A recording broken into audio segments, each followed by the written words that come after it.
How to export your Webflow website's code. So here I've just logged into my account and this has taken me to the Webflow dashboard.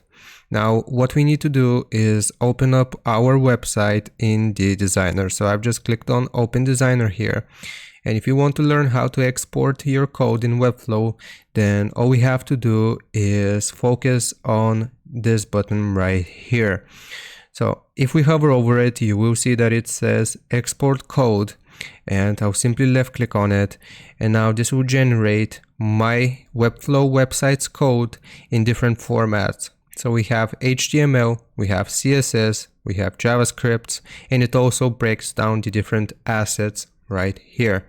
So we can just copy all of this code like so if we have a premium plan, and we can host it elsewhere. So I hope this helps you out. Leave a like and sub, and I'll see you next time.